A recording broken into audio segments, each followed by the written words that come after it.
আমার এলাকায় কোনো বাটপাড়িকে, এমপি তো দূরের কথা, এলাকায় ঢুকতে দেওয়ার সুযোগ নেই কোনো বাটপাড়িকে।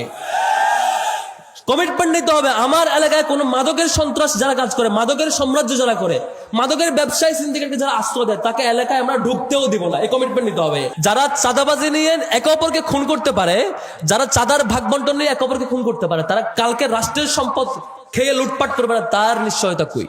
আজকে এই এলাকায় আসছি আপনাদের কাছে স্বপ্ন ব্যক্ত করে, এবং আগামী 5 বছর পরে আবার আসতে চাই, যখন দেখবো আপনারা বলবেন আপনাদের প্রত্যাশিত ব্যক্তি এই এলাকার সকল পাপাচার, দুর্নীতি, চাঁদাবাজি এবং অন্যায় নির্মূল করে দিয়ে আপনাদের সামনে জবাবদিহিতা করে দাঁড়াবে যে আমি সালাউদ্দিন আইয়ুবী। তিনি এসে ঘোষণা দিতে পারবেন যে তিনি আপনাদের সমস্যাগুলো সমাধান করতে পেরেছেন কি পারেন নাই, সে ঘোষণা তিনি দিতে পারবেন। সেই সমাপ্তিটা দেখার জন্য আমরা অপেক্ষা করতে চাই ইনশাল্লাহ, ইনশাল্লাহ।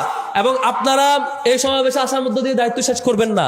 প্রত্যেকটা নাগরিকের নিজস্ব সার্কেল আছে এবং নিজস্ব পরিবার আছে, সমাজ আছে। প্রত্যেকটা যার যার জায়গায় আমাদের কথাগুলোকে পৌঁছাবেন। জাস্ট এইটা যে আমরা কোনো চাঁদাবাজ এবং দুর্নীতিবাজকে আসতে দেব না, আমরা কোনো মাদকের উস্তাদকে এখানে আসতে দেব না, এইটুকু দাওয়াত পৌঁছাবেন। ওমা তৌফিক ইল্লা বিল্লাহ। আসসালামু আলাইকুম ওয়া রাহমাতুল্লাহ। একটি নতুন কাপাসিয়ার জন্য, একটি ন্যায়ের বাংলাদেশ করার জন্য সালাহুদ্দিন আইয়ুবীকে ভোট দিন দাঁড়িপাল্লা মার্কায়।